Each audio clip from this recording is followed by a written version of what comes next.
जय हिंद दोस्तों, स्वागत है आपका हमारे YouTube चैनल में। आज के वीडियो में हम लेकर आए हैं आपके लिए बहुत ही महत्वपूर्ण क्वेश्चन आंसर हिंदी साहित्य की।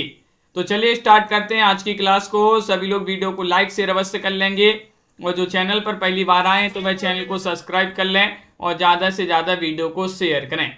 रोज अपनी एक क्लास होती है, महत्वपूर्ण क्वेश्चन आंसर आपके लिए करवाए जाते हैं। आज का अपना यहाँ पर पहला क्वेश्चन दिया गया है, आदिकाल में किन ग्रंथों की प्राधान्यता रही है। ये आपके लिए बताना 196वां क्वेश्चन यहाँ पर दिया गया है और आपके लिए बता दें टेलीग्राम ग्रुप की लिंक डिस्क्रिप्शन में दी गई है। तो यहाँ से जल्दी से सभी लोग एक बार टेलीग्राम ग्रुप को ज्वाइन अवश्य कर लें। वहीं पर आपके लिए लिंक जो है दे दी जाती है लाइव क्लास की। और 3000 प्रश्न की PDF जिनके लिए भी चाहिए हो तो मात्र 199 रुपये में आप परचेस कर सकते हैं। नंबर स्क्रीन पर चल रहा है। आदिकाल में किन ग्रंथों की प्राधान्यता रही है ये पूछा गया है, तो आपका सही आंसर है रासु। देखिएगा आदिकाल में रासु ग्रंथों की प्राधान्यता रही है।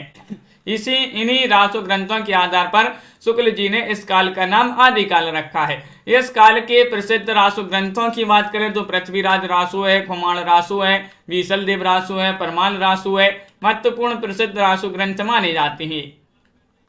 197 में बताने हजारी प्रसाद द्विवेदी के अनुसार 14वीं 15वीं शताब्दी के हिंदुओं, मुसलमानों, सामंतों, शहरों की सेना के सिपाहियों और लड़ाइयों का जीवंत और यथार्थ वर्णन किस कृति में हुआ है। वह कृति आपके लिए चयन करना है। कौन सी कृति है बताइए। हम्मीर काव्य है, कीर्ति कुमुदी है, कीर्ति पताका है, कीर्ति लता है। 197 में आप सभी को चयन करना है।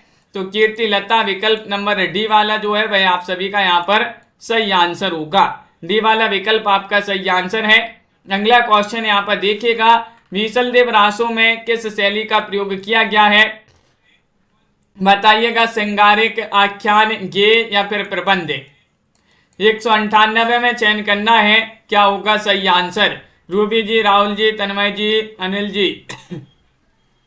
बीसलदेव रासो है, इसमें किस शैली का प्रयोग किया गया है तो सही आंसर है गेय शैली का प्रयोग किया गया। इसमें गेय आपका यहाँ पर सही आंसर है। नरपति नाल्य जी का ये रासु ग्रंथ माना जाता है और इसमें जो है परमार की पुत्री राजमती और अजमेर के राजा बीसलदेव तृतीय थे और अन्य रासु काव्यों की भांति बीसलदेव रासु वीर काव्य न होकर ब्रह काव्य है, जिसका मूल रूप क्या है, गेय काव्य है। जय मंक जस चंद्रिका की रचयिता का नाम बताना है। 199 में आप सभी का क्या होगा सही आंसर। भट्ट केदार है, नरपति नाल्य है, नल्ल से है, मधुकर है। 199 में आपका क्या होगा सही आंसर। जय मंक जस चंद्रिका की रचयिता का नाम बताना है। तो आप सभी का यहाँ पर सही आंसर आ रहा है, बिल्कुल विकल्प नंबर डी सही आंसर है, मधुकर कवि। मधुकर कवि की ये प्रसिद्ध रचना मानी जाती है जय मंक जस चंद्रिका। जबकि नरपति नाल्य जी की रचना बीसलदेव मानी जाती है। तो विजयपाल जो है, विजयपाल रासु नल्ल सें की रचना मानी जाती है। सूची 1 को सूची 2 से सम्मिलित करना है। चलिए सम्मिलित कर देते हैं। यहाँ पर रासु ग्रंथ दिए गए, उनके रचनाकार दिए गए हैं, यहाँ पर कूट भी दिए गए। इन कूट की सहायता से आपको सम्मिलित करना है तनु जी। तो चलिए एक बार कूट देख लें। ये आपके कूट हैं और सम्मिलित कर देते हैं। बीसलदेव रासो के रचनाकार कौन हो जाएंगे, नरपति नाल्य। कौन, नरपति नाल्य। पृथ्वीराज रासो के चंदवरदाई, परमाल रासो के जगनेक और खुमाण रासो के दलपति विजय। इस प्रकार यहाँ पर सम्मिलित कर देते हैं।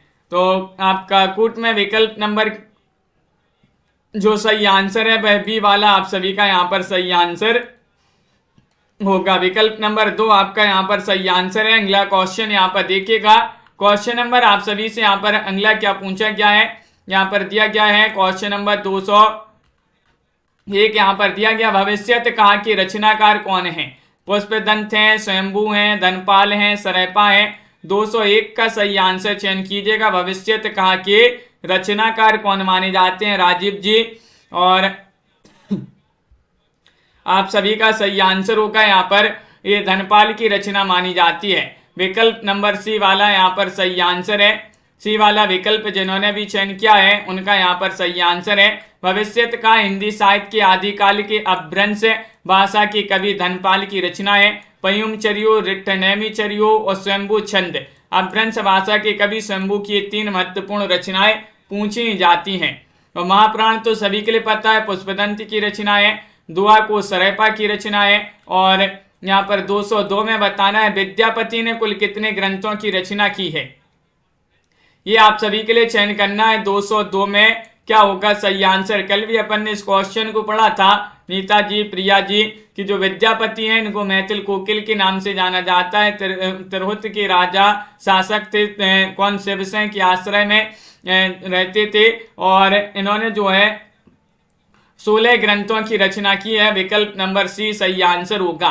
16 ग्रंथों की रचना की है, इन्हें मैथिल कोकिल कहा जाता है और इनकी महत्वपूर्ण जो रचनाएं हैं कीर्तिलता, कीर्ति पताका, जो कि पूछी जाती महत्वपूर्ण रचनाएं। श्रृंगार काव्य आपके लिए बताना है बीसलदेव रासो है, परमाल रासो है, पृथ्वीराज रासो है, जयमंक जसचंद्रिका है। तो 3 में आप सभी के लिए चयन करना है कौन सा माना जाता है श्रृंगार काव्य। 203 में आपको बताने, अब टेलीग्राम ग्रुप से सभी लोग जुड़ जाएं। अपना जो टेलीग्राम ग्रुप है एग्जाम पर, इसी पर लिंक आएगी आपकी लाइव क्लास की, तो टेलीग्राम ग्रुप से सभी लोग जुड़ जाएं। जो नहीं जुड़ पा रहे हैं टेलीग्राम ग्रुप में, टेलीग्राम में हमें मैसेज करें, हम उनके लिए ऐड कर देंगे। यहाँ पर बीसलदेव रासो जो है ये श्रृंगार काव्य माना जाता है, ये वाला विकल्प आप सभी का यहाँ पर सही आंसर होगा। परमाल रासो वीरता और उत्साह से परिपूर्ण रचना मानी जाती है, परमाल रासो। और जयमंक जसचंद्रिका मधुकर द्वारा प्रेरणित आश्रयदाता का स्तुति परक काव्य माना जाता है। और पृथ्वीराज रासो तो चंद्रवरदाई जी का प्रबंध काव्य माना जाता है। कौन सी रचना पुष्पदंत की नहीं है नहीं बताना है, चयन करना है सभी के लिए, चयन करिएगा सभी लोग। क्या होगा सही आंसर। महाप्राण, हृदय कुमार चर्यु, जसहर चर्यु, पयुम चर्यु। तो क्वेश्चन नंबर आपका 4 यहाँ पर दिया गया है और 4 में आप सभी का सही आंसर है। तो विकल्प नंबर डी आपका सही आंसर है, पयुम चर्यु। गोलू जी लिंक डिस्क्रिप्शन में दिए, इस पर क्लिक करें तो टेलीग्राम ग्रुप खुल जाएगा और वहां से ज्वाइन कर लें। और नहीं हो पा रहे तो टेलीग्राम ग्रुप में मैसेज कर दें। पयुम चर्यु रचना जो है स्वयंभू की मानी जाती है और बाकी की रचनाएं तो यहाँ पर पुष्पदंती की मानी जाती है। क्वेश्चन नंबर आप सभी से यहाँ पर 5 पूछा है, सरैपा का संबंध निम्न में से किससे है। सिद्ध साहित्य से, रासो काव्य से, नाथ साहित्य से, जैन साहित्य से। 205 में आपको चयन करना है क्या होगा सही आंसर। जो सरैपा जी हैं इनका संबंध बता दीजिएगा किससे माना जाता है, बताइए। 5वां क्वेश्चन यहाँ पर दिया गया है और आप सभी का यहाँ पर सही आंसर है सिद्ध साहित्य, आपका सही आंसर है, बिल्कुल सही, बहुत बढ़िया। अगला क्वेश्चन यहाँ पर देखिएगा, क्वेश्चन नंबर आप सभी से यहाँ पर 6 क्या पूछा गया है, यहाँ पर दिया गया है क्वेश्चन नंबर 6 है। देखिए निम्न में से कौन शिलांकित कृति है, ये आपके लिए बताना है। तो आप सभी का यहाँ पर क्या होगा सही आंसर। शिलांकित कृति आप सभी के लिए चयन करना है और आप सभी का यहाँ पर क्या होगा सही आंसर, ये चयन करना है। तो आप सभी का क्या होगा सही आंसर। तो यहाँ पर अपन ने कल बिल्कुल 205 तक पढ़ लिए थे, अब 206 से आज जो है यहाँ पर स्टार्ट होते हैं। कुछ क्वेश्चन यहाँ पर डबल हो गए हैं तो कोई बात नहीं। अब चलिएगा यहाँ से स्टार्ट करते हैं। शिलांकित कृति की बात करें तो यहाँ पर राउलवेल जो है बी वाला विकल्प यहाँ पर सही आंसर होगा। राउलवेल आपका सही आंसर है। बताइएगा शालिभद्र सूरी की रचना का नाम बताना है, कौन सी मानी जाती है, क्या होगा सही आंसर। बताइएगा शालिभद्र सूरी की रचना कौन सी मानी जाती है, ये आपके लिए चयन करना है। 7वां क्वेश्चन यहाँ पर दिया गया है और 7 में आप सभी का सही आंसर आ रहा है भरतेश्वर बाहुबली रास। भरतेश्वर बाहुबली रास जो रचना है शालिभद्र सूरी की रचना मानी जाती है। 1184 ईस्वी में रचित 205 छंदों का खंड काव्य है। अगला क्वेश्चन यहाँ पर देखिए, अमीर खुसरो किस नाम से जानी जाती थी। अब ये जो है नए क्वेश्चन आ गए हैं, बताइएगा क्वेश्चन नंबर 208 में। 208 में आपके लिए चयन करना है अमीर खुसरो किस नाम से जाने जाते हैं। तूतिए हिंद, तोताए हिंद, सितारे हिंद, सरहिंद। 208 का सही आंसर चयन करना है। तो आप सभी का यहाँ पर सही आंसर होगा विकल्प नंबर 1 आपका सही आंसर होगा, तूतिए हिंद आप सभी का सही आंसर है। अमीर खुसरो चिश्ती संप्रदाय में दीक्षित थे। इनका जन्म एटा जिले के पटियाला नामक गांव में हुआ था। इनके पिताजी का जो नाम था वह सैफुद्दीन महमूद था, निजामुद्दीन औलिया के शिष्य थे।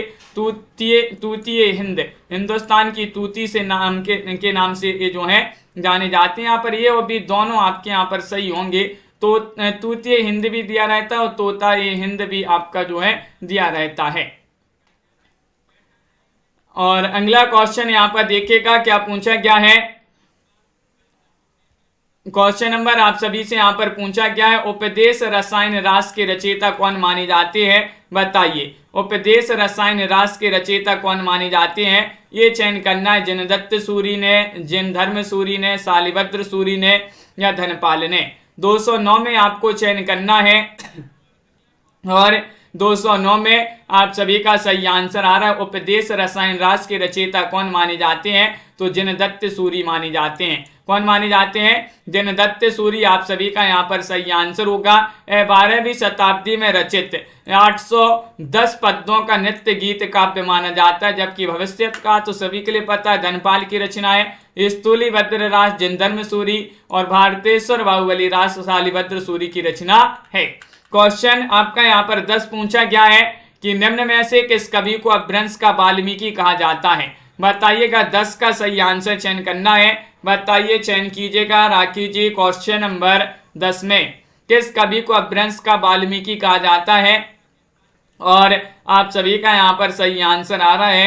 क्या रहा है सही आंसर, स्वयंभू को। विकल्प नंबर आप सभी का यहाँ पर सी वाला जो है भाई आप सभी का सही आंसर है। स्वयंभू को कहा जाता है अपभ्रंश का वाल्मीकि और अपभ्रंश का व्यास कहा जाता है। बिल्कुल सही। रामकुमार वर्मा जो है इन्होंने हिंदी का प्रथम कवि स्वयंभू को ही माना है। स्वयंभू ने 3 रचनाएं लिखी हैं, स्वयंभू पयुम चरियो, रिठ्ठलेमी चरियो और स्वयंभू छंदस। अगला क्वेश्चन यहाँ पर देखिए, किस कवि को अभिनव जयदेव के नाम से जाना जाता है। 11वां क्वेश्चन यहाँ पर दिया गया है और 11 में क्या होगा सही आंसर, एक बार जल्दी से शेयर कर दीजिएगा वीडियो को ताकि सभी लोग जुड़ जाएं अपनी इस क्लास से। और अभिनव जयदेव के नाम से कौन जाने जाते हैं, बताइए।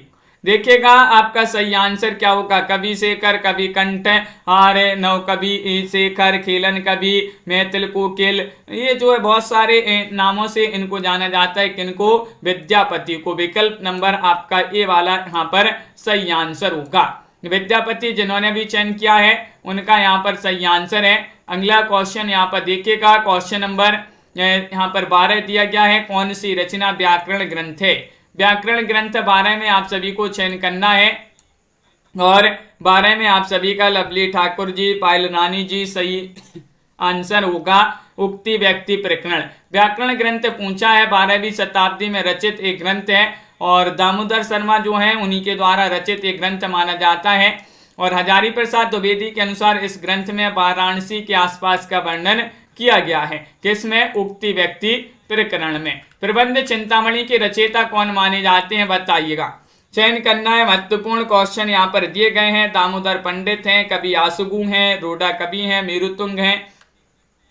तो क्वेश्चन नंबर 13 में आप सभी का यहाँ पर क्या होगा सही आंसर, प्रबंध चिंतामणि के रचयिता कौन माने जाते हैं। तो मेरुतुंग यहाँ पर सही आंसर है। विकल्प नंबर डी आप सभी का यहाँ पर सही आंसर है। विकल्प नंबर 4 जिन्होंने भी चयन किया है उनका यहाँ पर सही आंसर होगा। अगला क्वेश्चन यहाँ पर देखिएगा, 14वां क्वेश्चन यहाँ पर दिया गया है, आगम बे पुराणे पंडित मान वहंती, पक्के श्रीफल अली आजम बाहे रित भ्रमयंती। ये काव्य पंक्तियां किसकी मानी जाती हैं, सरयपा, कंडपा, डोम्बिपा, कोक्किरपा। तो 14वां क्वेश्चन यहाँ पर दिया गया है और 14 में आप सभी का सही आंसर आ रहा है। क्या आ रहा है सही आंसर, महत्वपूर्ण क्वेश्चन है कंडपा। यहाँ पर बी वाला विकल्प आप सभी का सही आंसर होगा। बी वाला विकल्प आप सभी का यहाँ पर सही आंसर है। कंडपा की पंक्तियां मानी जाती हैं। और अगला क्वेश्चन यहाँ पर देखिएगा, क्वेश्चन यहाँ पर 15 पूछा गया है। यहाँ पर दिया गया है कि रचना काल की दृष्टि से आपके लिए निम्नलिखित कवियों का सही अनुक्रम बताना है। क्या होगा सही आंसर पियाजी, बताइए। महत्वपूर्ण क्वेश्चन है, रचना काल की दृष्टि से पूछा गया है। तो आप सभी का यहाँ पर सही आंसर होगा। क्या होगा सही आंसर, विकल्प नंबर सी होगा सही आंसर। सबसे पहले स्वयंभू आएंगे 7वीं 8वीं शताब्दी स्वयंभू, और इनके बाद आएंगे कौन, पुष्पदंत 10वीं शताब्दी, अद्ययमाण माने जाते हैं 12वीं शताब्दी के, और हेमचंद्र भी 12वीं शताब्दी के माने जाते हैं। तो सी वाला विकल्प आप सभी का यहाँ पर सही आंसर होगा। विकल्प नंबर 3 जिन्होंने भी चयन किया है सही आंसर है। अगला क्वेश्चन यहाँ पर देखते हैं। क्वेश्चन आपसे यहाँ पर पूछा गया है, क्या दिया गया है यहाँ पर देखते हैं। क्वेश्चन नंबर 16 यहाँ पर है, डिंगल कवियों को वीर कथाएं, निर्गुणिया संतों की वाणियां, कृष्ण भक्त या रामानुगा भक्ति मार्ग के साधकों के पद, राम भक्त या वैदी भक्ति मार्ग के उपासकों की कविताएं, सूफी साधना से पुष्ट मुसलमान कवियों के तथा ऐतिहासिक हिंदू कवियों के रोमांस और रीति काव्य, ये छहों धाराएं अपभ्रंश कविता का स्वाभाविक विकास हैं। यह कथन किसका है? ये कथन आपसे पूछा गया है। सोनिका जी, रीमा जी, नामवीर जी, तो आप सभी का सही आंसर है हजारी प्रसाद द्विवेदी जो हैं उन्हीं का कथन माना जाता है। बी वाला विकल्प आप सभी का यहाँ पर सही आंसर होगा। हजारी प्रसाद द्विवेदी यहाँ पर सही आंसर है। कुंडलिनी के उद्बुद्ध होने पर जो स्फुट होता है उसे क्या कहा जाता है? ये क्वेश्चन तो बहुत ही महत्वपूर्ण है, बताइएगा। यूजीसी नेट जैसी परीक्षा में क्वेश्चन पूछा गया है, कुंडलिनी के उद्बुद्ध होने पर जो स्फुट होता है उसे कहा जाता है नाद, बिंदु, प्रकाश, सिद्धि। तो इसको नाद कहा जाता है। विकल्प नंबर 1 आप सभी का यहाँ पर सही आंसर होगा। क्या कहा जाता है? नाद कहा जाता है, बिल्कुल सही। अगला क्वेश्चन देखिएगा। नाद कहते हैं, नाद और बिंदु जो है संज्ञाएं वज्रांत सिद्धों में बराबर चलती रहीं। गोरख सिद्धांत में इसका उल्लेख मिलता है। नाद और बिंदु की योग से जगत की उत्पत्ति सिद्ध और हठयोगी दोनों मानते हैं। और अगला क्वेश्चन यहाँ पर देखिएगा, सुमेलित करना है रचनाओं को रचनाकारों के अनुसार यहाँ पर किसकी रचना कौन सी मानी जाती है? तो यहाँ पर कूट भी दिए गए, एक बार कूट पर नजर डाल लेते हैं। ये आपके कूट हैं और चलिए सुमेलित कर देते हैं। प्रबंध चिंतामणि के रचनाकार कौन माने जाते हैं? तो पता ही होगा आप सभी के लिए, प्रबंध चिंतामणि रचना मानी जाती है किनकी? जैनाचार्य मेरु तुंग जी की। रणमल्ल छंद किनकी रचना मानी जाती है? रणमल्ल छंद श्रीधर की रचना मानी जाती है। जयचंद प्रकाश किनकी? तो भट्ट केदार की रचना मानी जाती है। जयमंक जसचंद्रिका ये रचना मानी जाती है मधुकर कवि। मधुकर कवि की रचना जयमंक जसचंद्रिका। दामोदर कवि की एक रचना है कौन सी? दामोदर कवि जो हैं इन्होंने लखन सेन पद्मावती की रचना करी थी, बिल्कुल सही। तो यहाँ पर आपका कूट की बात करें तो विकल्प नंबर ए वाला जो है वह यहाँ पर सही आंसर होगा। अगला क्वेश्चन यहाँ पर देखिएगा। क्वेश्चन नंबर यहाँ पर पूछा है, पुरुष परीक्षा किस कवि की रचना मानी जाती है? पुरुष परीक्षा के रचनाकार बताना है कौन माने जाते हैं। एक बार लाइक अवश्य कर लीजिएगा, बहुत सारे लोग देख रहे हैं, लाइव में जुड़े हुए हैं। लाइक अवश्य कर लें अपनी इस क्लास को। और पुरुष परीक्षा किस कवि की रचना मानी जाती है? तो सही आंसर होगा विकल्प नंबर सी यानी कि विद्यापति। विद्यापति आपका सही आंसर है। विद्यापति जो है इनकी संस्कृत में भी महत्वपूर्ण रचनाएं जैसे शैव सर्वस्व सार, गंगा वाक्यावली, दुर्गा भक्त तरंगिणी, भू परिक्रमा, दान वाक्यावली, विभाग सार, लिखनावली और गया पत्तलक वर्ण कृत इत्यादि इनकी संस्कृत की रचना। भट्ट में इन्होंने कीर्तिलता और कीर्ति पताका, मैथिली में पदावली और गोरक्ष विजय लिखे हैं इन्होंने। क्वेश्चन नंबर आप सभी का यहाँ पर पूछा गया है, 20वां क्वेश्चन दिया गया है, निम्नलिखित में से कौन सा विद्वान पृथ्वीराज रासो को सर्वथा अप्रमाणिक ग्रंथ मानने वालों में शामिल नहीं है? नहीं पूछा गया है। तो आप सभी का क्या होगा सही आंसर? रामचंद्र शुक्ल, मोहनलाल विष्णुलाल पंड्या, गौरी शंकर हीराचंद ओझा, डॉक्टर वोलर। तो सही आंसर है यहाँ पर गौरी शंकर हीराचंद ओझा। आप सभी का यहाँ पर सही आंसर सी वाला सही आंसर होगा। ये प्रमाणिक मानते हैं। अब बात कर लें प्रमाणिक कौन कौन मानता है पृथ्वीराज रासो को। तो प्रमाणिक श्याम सुंदर दास, मिश्र बंधु और मोहनलाल विष्णुलाल पंड्या। अप्रमाणिक कौन मानता है? आचार्य शुक्ल, देवी प्रसाद, कविराज श्यामल दास, गौरी शंकर हीराचंद ओझा। अर्ध प्रमाणिक मुनि जन विजय मानते हैं, मोहन सिंह मानते हैं, हजारी प्रसाद द्विवेदी और सुनीति कुमार चटर्जी ये अर्ध प्रमाणिक मानते हैं। क्वेश्चन आपका यहाँ पर अगला क्या पूछा गया है देखिएगा। यहाँ पर अगला क्वेश्चन यहाँ पर दिया गया है, देखिए इरा क्वेश्चन नंबर 21वां क्वेश्चन यहाँ पर दिया गया है, निम्नलिखित रचनाओं को सुमिलित करना है। चलिए इन रचनाओं को सुमिलित कर देते हैं कि कौन सी रचना किस कवि की मानी जाती है। यहाँ पर कूट भी दिए गए, एक बार कूट देख लें। ये कूट की सहायता से आपको सुमिलित करना है। रावल बेल के रचनाकार कौन माने जाते हैं? ये आपसे यहाँ पर पूछा गया है। तो राउलवेल रोडा कवि की रचना मानी जाती है, तो यहाँ पर रोडा कवि ये है। खुमाण रासो किन की रचना मानी जाती है? दलपति विजय की रचना मानी जाती है, तो ये है दलपति विजय। चंदन वाला रास ये आसगु कवि की रचना यहाँ पर है, आसगु कवि। योगचर्या के रचनाकार माने जाते हैं कौन? योगचर्या ये डोम्बिपा की रचना है, तो यहाँ पर है डोम्बिपा। तो इस प्रकार सम्मिलित किए गए हैं। कूट में आपका बी वाला विकल्प आपका सही आंसर होगा। अगला क्वेश्चन यहाँ पर देखिएगा, क्वेश्चन नंबर आप सभी से यहाँ पर पूछा है कीर्तिलता की भाषा क्या है? तो ये तो अब भी पढ़ा था अपन ने, अभट्ट भाषा है इसकी, बिल्कुल सही। अगला क्वेश्चन यहाँ पर देखिएगा, आदिकाल में किस कवि ने अभट्ट भाषा में रचना की है? बताइएगा। आदिकाल में पूछा गया है, 23वां क्वेश्चन है, बताइए 23 में। 23 का सही आंसर चयन करना है और आप सभी का सही आंसर क्या होगा?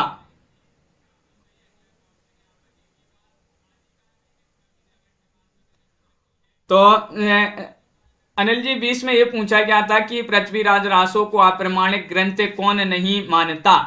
तो वहां पर अप्रमाणिक नहीं मानते मोहनलाल विष्णुलाल पंड्या जी, विकल्प नंबर 20 सही आंसर है, वह मानते हैं प्रमाणिक।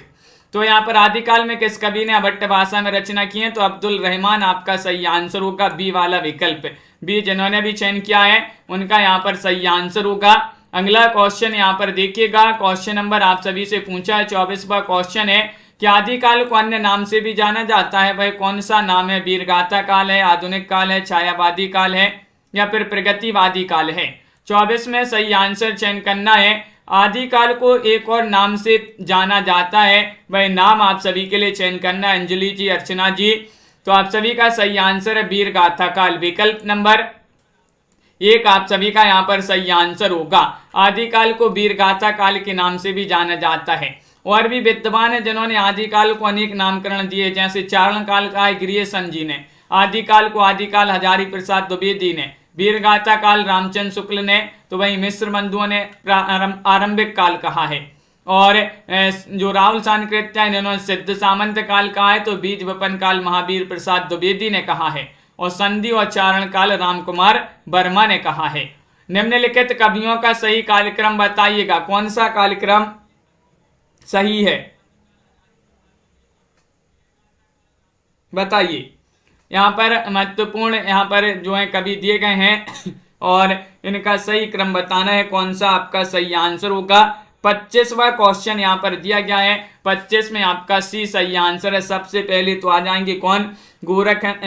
सरैपा आ जाएंगे, गोरखनाथ, हेमचंद्र, सोमप्रभ सूरी। इनका यहाँ पर देख लेते हैं, समय देख लेते हैं। सरैपा का समय जो माना जाता है वह माना जाता है 769 ईस्वी, यानी कि ये माना है कि इन्होंने राहुल सांकृत्यन के अनुसार यहाँ पर बताया गया है। वहीं बात करें यहाँ पर गोरखनाथ 845, ये भी राहुल सांकृत्यन के अनुसार। हेमचंद्र 1088 11वीं शताब्दी 10वीं 11वीं शताब्दी के अंतर्गत आते हैं। सोमप्रभ सूरी ये 12वीं शताब्दी के अंतर्गत आते हैं। आला किस ऋतु में गाया जाता है? ये आपसे यहाँ पर पूछा गया है, बताइएगा, चयन कीजिएगा। ग्रीष्म ऋतु में, शरद ऋतु में, वर्षा ऋतु में, वसंत ऋतु में। 26वां क्वेश्चन यहाँ पर पूछा गया है, बताइए आला जो है किस ऋतु में गाया जाता है? और ये आपका यहाँ पर सही आंसर होगा, सी वाला विकल्प है, यानी कि वर्षा ऋतु में। रासो काव्य परंपरा के प्रमुख कवि जो जगनिक हैं, इन्होंने इनके द्वारा रचित है परमाल रासो। परमाल रासो जो है इसको आलाखंड के नाम से जाना जाता है। 1230 ईस्वी इसका रचना काल है। एक वीर गीत काव्य है या वीर काव्य जो सामान्यतः वर्षा ऋतु में गाया जाता है। इन रचनाओं को उनके रचनाकारों के साथ सम्मिलित करना है। चलिए सम्मिलित कर देते हैं, कौन सी रचना किसकी है मानी जाती है। यहाँ पर कूट भी दिए गए हैं, कूट की सहायता से सम्मिलित करना है। खुमाण रासो के रचनाकार कौन माने जाते हैं? तो आप सभी का सही आंसर ये तो दलपति विजय की रचना है। कौन सी? खुमाण रासो। बात करें परमाल रासो की, ये जगनिक जी की रचना मानी जाती है परमाल रासो। बात करें यहाँ पर बीसल देव रासो की, तो बीसल देव रासो जो है नरपति नाल्य की रचना, बीसल देव रासो नरपति नाल्य की रचना मानी जाती है। पृथ्वीराज रासो जो है चंद वरदाई की रचना मानी जाती है। विकल्प ये वाला आप सभी का यहाँ पर सही आंसर होगा। अगला क्वेश्चन यहाँ पर देखिएगा, क्वेश्चन नंबर आप सभी से यहाँ पर पूछा गया है। अगला 28वां क्वेश्चन यहाँ पर दिया गया है। देखिए यहाँ पर पूछा गया है, किन रचनाकारों की भाषा को संध्या भाषा कहा जाता है? बौद्ध, सिद्ध, जैन मुनि, संत कवि या फिर रासक परंपरा के कवि? क्वेश्चन महत्वपूर्ण है, सभी लोग सही आंसर चयन करते जा रहे हैं। बहुत बढ़िया, सभी लोगों ने सही आंसर यहाँ पर चयन कर रहे हैं। और किन रचनाकारों की भाषा को संध्या भाषा कहा जाता है? तो बौद्ध सिद्ध आपका सही आंसर होगा। बौद्ध सिद्धों की भाषा को संध्या भाषा कहा जाता है। यह नाम मुनि दत्त तथा अजय वज्र ने दिया है। अतः साधनात्मक भावनाओं को व्यक्त करने के कारण इनकी भाषा को संध्या भाषा कहा जाता है। ये अपन व्याख्या इसलिए पढ़ लेते हैं क्योंकि आयोग जो है अब थोड़ी सा अलग से क्वेश्चन पूछने लगा है, तो अपन विस्तृत पढ़ लेते हैं, तो वो विस्तृत में से ही आपके क्वेश्चन बनते हैं। तो इसलिए अपनी जो व्याख्या रहती है तो वह भी अपन यहाँ पर उसको देखते जाते हैं, थोड़ी थोड़ी पढ़ते जाते हैं। अगला क्वेश्चन यहाँ पर देखिएगा, क्वेश्चन नंबर आप सभी से यहाँ पर पूछा है 29। देखिएगा 29वां क्वेश्चन है। लवली जी बहुत बढ़िया। रचनाकारों को उनकी काव्य भाषा के साथ सम्मिलित करना है। चलिए सम्मिलित कर देते हैं। यहाँ कूट भी दिए गए हैं, कूट की सहायता से सम्मिलित करना है। तो विजयपाल रासो की इनकी भाषा पूछा गया है यहाँ पर, तो भाषा क्या मानी जाती है? विजयपाल रासो नल्ल सें की रचना है, अपभ्रंश भाषा में लिखा गया है। चर्या गीत चर्या गीत को सरेपा की रचना ये संध्या भाषा में रचित है। बात करें कीर्तिलता की, विद्यापति की रचना अभट्ट। कीर्तिलता की भाषा क्या मानी जाती है, ये पूछा है।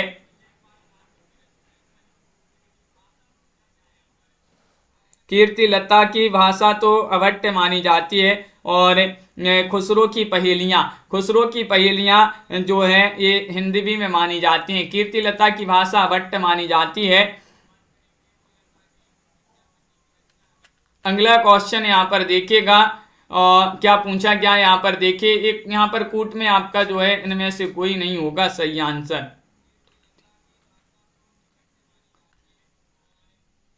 अगला क्वेश्चन यहाँ पर देखिएगा, क्या पूछा गया है यहाँ पर। अगला क्वेश्चन यहाँ पर क्या पूछा गया है, देखिए यहाँ पर दिया गया है। प्रश्न में दिए गए कूट असंगत हैं क्योंकि विद्यापति की कीर्तिलता भट्ट भाषा में है, पदावली जो है वह मानी जाती है मैथिली भाषा में। अगला क्वेश्चन यहाँ पर देखिएगा, 12 बरस लो कुकर जीवे अरु 13 लो जिये सयार, बरस 18 क्षत्रिय जीवे आगे जीवन को धिक्कार। ये आपके लिए पंक्ति बताने किस रासो काव्य की मानी जाती हैं? 30 में आपके लिए चयन करना है, बताइएगा क्या होगा सही आंसर। 30वां क्वेश्चन है, 4 विकल्प आपके दिए गए हैं और परमाल रासो की प्रसिद्ध बहुत ही महत्वपूर्ण पंक्तियां मानी जाती हैं, पूछी जाती हैं। बरस 18 जो है 12 बरस लो कुकर जीवे अरु 13 लो जिये सयार, बरस 18 क्षत्रिय जीवे आगे जीवन को धिक्कार। अगला क्वेश्चन यहाँ पर देखिएगा, आलाखंड की पंक्तियां हैं। अगला क्वेश्चन यहाँ पर दिया गया है, आदिकालीन साहित्य में वीर रस की रचना में किस भाषा का प्रयोग हुआ है? 31 में सही आंसर चयन करना है, बताइए। पुष्पा जी, सिमानी जी, सभी लोग बताते जाइएगा। दिनेश जी क्या होगा सही आंसर? पिंगल, बुंदेली, डिंगल या प्राकृत?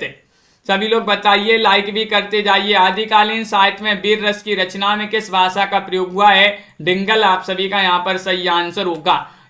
आदिकाल में वीर रस की रचना में डिंगल या भाषा या शैली का प्रयोग हुआ है। ये 2 भाषाओं के मिश्रण से बनती है, आपके लिए पहले ही बता चुके हैं। डिंगल जो है बनती है अपभ्रंश प्लस राजस्थानी से, जबकि जो पिंगल है, पिंगल अपभ्रंश प्लस राजस्थानी से बनती है, सॉरी अपभ्रंश प्लस ब्रज भाषा से।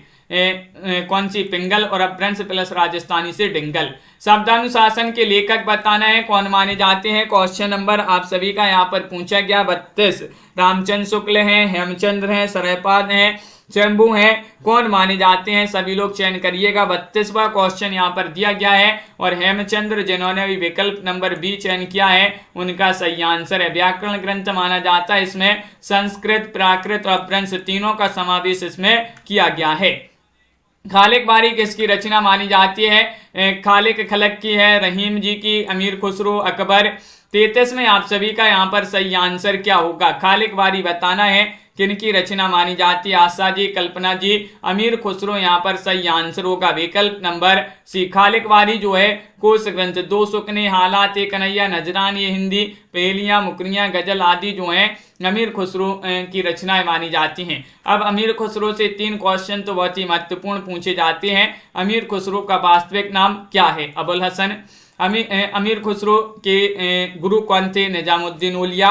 और खड़ी बोली के आदि कवि और प्रथम कवि कौन कहे जाते हैं? तो अमीर खुसरो। ये 3 क्वेश्चन जो हैं बहुत ही महत्वपूर्ण क्वेश्चन माने जाते हैं। अपभ्रंश को पुरानी हिंदी किसने कहा है? क्वेश्चन नंबर 34 यहाँ पर दिया गया है। गिरीशन ने, श्याम सुंदर दास ने, गुलेरी ने, भारतेंदु जी ने।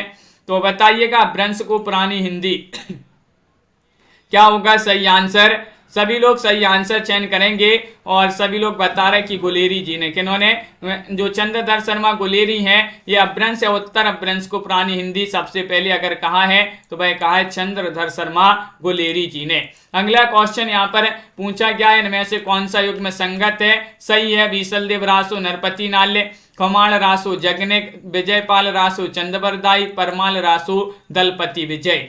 तो ये आपके लिए यहाँ पर संगत यानी कि सही युग्म का चयन करना है, कौन सा युग्म सही है चयन कीजिएगा। क्वेश्चन नंबर 35 यहाँ पर पूछा गया है और बीसल देव रासो तो नरपति नाल्य का माना जाता है। ये वाला विकल्प आप सभी का सही आंसर है, बाकी के आपके यहाँ पर सम्मिलित नहीं है। बात करें खुमाण रासो की तो यहाँ पर देखिए जो खुमाण रासो ग्रंथ माना जाता है भाई किनका माना जाता है? दलपति विजय का माना जाता है। विजयपाल रासो माना जाता है किनका? नल्ल सेन का। परमाल रासो जगनिक का माना जाता है। तो सुमिलित यहाँ पर एक ही है, वो है बीसल देव रासो जो कि नल्ल सेन का ग्रंथ माना जाता है। राहुल वेल किसकी रचना मानी जाती है? ये क्वेश्चन नंबर आपसे 36 पूछ लिया गया है। 36 में सही आंसर चयन करना है। चंद्रबरदाई, रोडा कवि, दामोदर शर्मा, शंभू। तो क्या होगा सही आंसर चयन करिएगा 36 में। बताइएगा राहुल बेल किसकी रचना है? रोडा कवि की रचना है। अभी अपन ने सुमिलित किया था एक जगह, तो ये आपका बिल्कुल सही आंसर होगा। रोडा कवि बी वाला विकल्प आपका सही आंसर है। अगला क्वेश्चन यहाँ पर देखिएगा, क्वेश्चन नंबर आप सभी से यहाँ पर पूछा गया है, कौन सा? यहाँ पर 37वां क्वेश्चन दिया है, रासो शब्द की उत्पत्ति रसायन से किसने मानी है? देख लीजिएगा इस क्वेश्चन को, महत्वपूर्ण क्वेश्चन है। आपके लिए बता दें कि अलग अलग विद्वानों ने अलग अलग जो है मानी है रासो शब्द की उत्पत्ति। तो जिसमें रासो शब्द की उत्पत्ति रसायन से मानी है गारसदा तासी ने, पंडित राम नारायण दुगड़ ने, रामचंद्र शुक्ल ने या हरप्रसाद शास्त्री ने। तो यहाँ पर रामचंद्र शुक्ल आपका सही आंसर है, सी वाला विकल्प। रासो शब्द की उत्पत्ति रसायन से रामचंद्र शुक्ल मानते हैं, राजस्व से गारसदा तासी, राजयश से हरप्रसाद शास्त्री और रासक से भी पूछा जाता है नरोत्तम स्वामी और रास से नंद दुलारे वाजपेयी मानते हैं रासो शब्द की उत्पत्ति। क्वेश्चन नंबर आपसे यहाँ पर 38 पूछा गया है, आदिकालीन रचनाओं का सही अनुक्रम कौन सा है? चयन करना है, क्वेश्चन महत्वपूर्ण है। 38वां क्वेश्चन यहाँ पर दिया गया है और आप सभी का यहाँ पर सही आंसर क्या होगा बताइए। आदिकालीन रचनाओं का सही अनुक्रम पूछा गया है 38 में और आप सभी का यहाँ पर सही आंसर है ए वाला विकल्प। भरतेश्वर बाहुबली रास, स्थूलीभद्र रास, नेमिनाथ रास और संगीत रत्नाकर, ये वाला आपका सही आंसर है। देखिएगा भरतेश्वर बाहुबली रास 1184 ईस्वी की रचना शालिभद्र सूरी की है, प्रकाशन वर्ष है। स्थूलीभद्र रास का प्रकाशन 1219 है, जनधर्म सूरी। नेमिनाथ रास 1213 इसका प्रकाशन सुमति गढ़ी और संगीत रत्नाकर, कई लोग ने तो ये जो है पहली बार पढ़ रहे होंगे, संगीत रत्नाकर सारंग देव की रचना है, ये 13वीं शताब्दी में इसका प्रकाशन हुआ था। पयुम चर्यू किसकी रचना है बताइएगा। पयुम चर्यू पढ़ी होगी पहले संगीत रत्नाकर, लेकिन याद नहीं होगा, ये भी महत्वपूर्ण रचना मानी जाती है। पयुम चर्यू किनकी रचना मानी जाती है पूछा गया है, अब्दुल रहमान, विद्यापति, शंभू, चंद्रबरदाई। तो क्वेश्चन नंबर आप सभी से यहाँ पर 39 पूछा गया है, 39 में आपका सही आंसर है। इतना सरल क्वेश्चन, शंभू की रचना है। पयुम चर्यू रामकथा और पर आधारित, रिट्टनेमी चर्यू हरिवंश पुराण कृष्ण कथा पर आधारित और शंभू छंद जो है जैनाचार शंभू की रचनाएं मानी जाती हैं। अपभ्रंश का कवि कहा जाता है, अपभ्रंश का वाल्मीकि कहा जाता है किनको? शंभू जी को। क्वेश्चन नंबर आप सभी से यहाँ पर अगला क्या पूछा गया है, देखते हैं। यहाँ पर क्वेश्चन नंबर 40 यहाँ पर दिया गया है। देखिएगा, सूची 1 को सूची 2 से सम्मिलित करना है। चलिए सम्मिलित कर देते हैं। किस कवि की कौन सी रचना, यहाँ पर कूट भी दिए गए हैं, इन कूट की सहायता से सम्मिलित करना है। तो देखिएगा यहाँ पर आपके लिए क्या करना है, यहाँ पर देख लें, कूट और ज्योतिष और ठाकुर तो वर्ण रत्नाकर इनकी रचना है। वर्णों को अपन को ज्योति में पढ़ना है, ज्योति में ज्योति से ज्योतिष और ठाकुर। दामोदर भट्ट की रचना मानी जाती है कौन सी, तो इनकी रचना कौन सी मानी जाती है, दामोदर भट्ट की उक्ति व्यक्ति प्रकरण। नल्ल सेन की रचना कौन सी मानी जाती है, तो बीसल देव रासो। रोडा कवि की रचना राउल बेल जो है रोडा कवि की रचना मानी जाती है। इस प्रकार यहाँ पर विकल्प नंबर ए वाला आप सभी का यहाँ पर सही आंसर होगा। अगला क्वेश्चन यहाँ पर देखिएगा, रीमा जी, तन्मय जी, बहुत बढ़िया। क्वेश्चन नंबर आप सभी से 41 यहाँ पर पूछा, पुष्पदंत जी जो हैं किस शताब्दी के माने जाते हैं, किस शताब्दी के कवि हैं, 8वीं, 7वीं, 10वीं, 11वीं। क्वेश्चन नंबर आप सभी से यहाँ पर 41 पूछा गया है। 41 में बताइएगा 41 में क्या होगा सही आंसर। पुष्पदंत के शताब्दी के कवि हैं, तो ये 10वीं शताब्दी के कवि माने जाते हैं। सी वाला विकल्प आप सभी का सही आंसर है। पुष्पदंत का विर्भाव 1972 ईस्वी यानी कि 10वीं शताब्दी में हुआ। पुष्पदंत अपभ्रंश के महाकवि हैं। पुष्पदंत को हिंदी का भवभूति कहा जाता है और शिवसेन सेंगर ने पुष्प को भाखा की जड़ कहा है। जिन्होंने शिवसेन सेंगर ने पुष्पदंत की रचनाएं जो है 3 रचनाएं प्रकाश में आ चुकी हैं। महापुराण, इसमें कुल 102 संधियां हैं। जसहरचर्यु, इसमें 4 संधियों में पूरा, यह काव्य 4 संधियों में पूरा हुआ। इसमें नामानुसार यशोधरा का जीवन चरित्र, उनके जन्म जन्मांतरों का वर्णन हुआ है। और लय कुमार चर्यु, इस काव्य में 9 संधियां हैं। पुष्पदंत को अभिमान मेरु कहा जाता है। ने स्वयं को कहा है अभिमान मेरु। अगर पूछा जाए स्वयं को अभिमान मेरु कौन कहा करते थे, पुष्पदंत। अगला क्वेश्चन यहाँ पर देखिएगा, क्वेश्चन नंबर आप सभी से यहाँ पर पूछा गया है 42, दुआकोश किसकी रचना मानी जाती है। 42 में आप सभी के लिए चयन करना है, तो आप सभी का यहाँ पर सही आंसर है।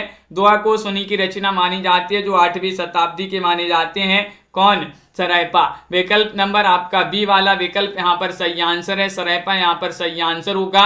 ये 8वीं शताब्दी के कवि, हिंदी के प्रथम कवि माने जाते हैं और यहाँ पर सिद्धों में भी प्रथम कवि माने जाते हैं सरैपा। और अगला क्वेश्चन यहाँ पर देखते हैं। क्वेश्चन आपका यहाँ पर अगला क्या पूछा गया है, यहाँ पर दिया गया है। क्वेश्चन नंबर आप सभी से यहाँ पर 43 पूछा गया है। रचना काल की दृष्टि से इन कृतियों का सही अनुक्रम बताना है। कौन सा अनुक्रम यहाँ पर सही आंसर है, बताइए। बिल्कुल दिनेश जी, और आप सभी का यहाँ पर सही आंसर होगा। रचना काल की दृष्टि से पूछा है तो सबसे पहले यहाँ पर कौन सी रचना आएगी, तो आप सभी का सही आंसर है कुबलय माला कथा आएगी सबसे पहले। उसके बाद राउल बेल, उक्ति व्यक्ति प्रकरण और वर्ण रत्नाकर। ये वाला विकल्प यहाँ पर सही आंसर होगा। ये वाला विकल्प यहाँ पर सही आंसर लगा देते हैं। अगला क्वेश्चन यहाँ पर देखिएगा। क्वेश्चन नंबर आपसे यहाँ पर पूछा गया है, अगला क्या दिया गया है, देखिए क्वेश्चन नंबर 44 यहाँ पर है। निम्नलिखित कवियों को उनकी कृतियों के साथ सम्मिलित करना है। ये आपके लिए बताना कि कौन सी कृति किस कवि की है। कई बार अपन सम्मिलित कर चुके हैं, वही क्वेश्चन आ रहे हैं। तो आप सभी का स्वयंभू की रचना कौन सी मानी जाती है, तो स्वयंभू की तो पयुम चर्यु रचना मानी जाती है। बात करें पुष्पदंत की, तो पुष्पदंत की रचना कौन सी मानी जाती है, पुष्पदंत जी की रचना मानी जाती है महापुराण। अब्दुल रहमान जी की संदेश रासक रचना है, तो सबरपा की रचना मानी जाती है चर्यापद। कौन सी, चर्यापद मानी जाती है। राउल बेल के रचनाकार तो रोडा कवि माने जाते हैं। अगला क्वेश्चन यहाँ पर देखिएगा, कूट में बी वाला विकल्प आपका सही आंसर है। क्वेश्चन नंबर आप सभी का यहाँ पर 45 आज का चैलेंज प्रश्न। तो सभी लोग तैयार हैं बताने के लिए इसका आंसर। सरैपा का संबंध निम्न में से किससे, दैत तेरी की। इतना सरल क्वेश्चन सभी से बन जाएगा। बताइएगा क्या होगा सही आंसर। सरैपा का संबंध किस साहित्य से है, आपके लिए इसका आंसर कमेंट में लिखना है। आपको 3000 प्रश्नों की पीडीएफ, टॉप 3000 प्रश्न जिनके लिए भी चाहिए हो तो भाई आपका जो है नंबर इसके पर चल रहा है, संपर्क कर लें। 199 रुपए की पीडीएफ अभी आपके लिए मिल जाएगी टॉप 3000 प्रश्न की। तो सभी लोग जो है उस PDF को जो ही परचेस करना चाहता है संपर्क कर सकते हैं। सभी के लिए बहुत बहुत धन्यवाद। आज के वीडियो में बस इतना ही। अनिल जी एक बार लाइक अवश्य कर लेंगे सभी लोग। सुनैना जी, सुरेंद्र जी, रीमा जी, नीता जी, टमाटर जी, आशा जी, मनोज जी, अनीता जी, मुकेश जी, नामवीर जी, डॉक्टर रोज सिंह जी, तन्मय जी, दिनेश जी, विशाल जी और तनु जी, सुनैना जी, मुकेश जी, बिंदु जी, प्रीति जी, नीलम जी, डॉक्टर रोज सिंह जी, रीमा जी, वंदना जी, गोलू जी, अर्चना जी, मेधा जी, लवली ठाकुर जी, राखी जी, रजनी जी, पुष्पा जी, सुंदरिका जी और अपर्णा जी, नीलम जी, रीमा जी, हरीश चंद्र पटेल जी, अनीता जी, सभी के लिए बहुत बहुत धन्यवाद। पंकज जी और रजनी जी, दिनेश जी, बिंदु जी, वंदना जी, सभी के लिए बहुत बहुत धन्यवाद। और कल है अपना संडे के लिए आपके लिए बता दें, संडे को जो है अपनी क्लासें कौन कौन सी ऑफ रहती हैं। तो सुबह 9 बजे वाली क्लास नहीं होगी संडे को, 2 बजे वाली नहीं होगी, 4 बजे वाली नहीं होगी, ये 3 क्लास नहीं होगी। और जो अपनी अब 7:30 बजे चलती थी वो 8 बजे होने लगी। तो 8 बजे वाली क्लास से जुड़िएगा सभी लोग शाम को संडे को, और रात्र में 10 बजे वाली होती ही है। नीलम जी, वंदना जी, सभी के लिए बहुत बहुत धन्यवाद। और गोलू जी बिल्कुल, सभी के लिए लाइक शेयर अवश्य कर लेना है जिन्होंने अभी तक लाइक शेयर नहीं किया है। और आज के वीडियो में बस इतना ही। जय हिंद।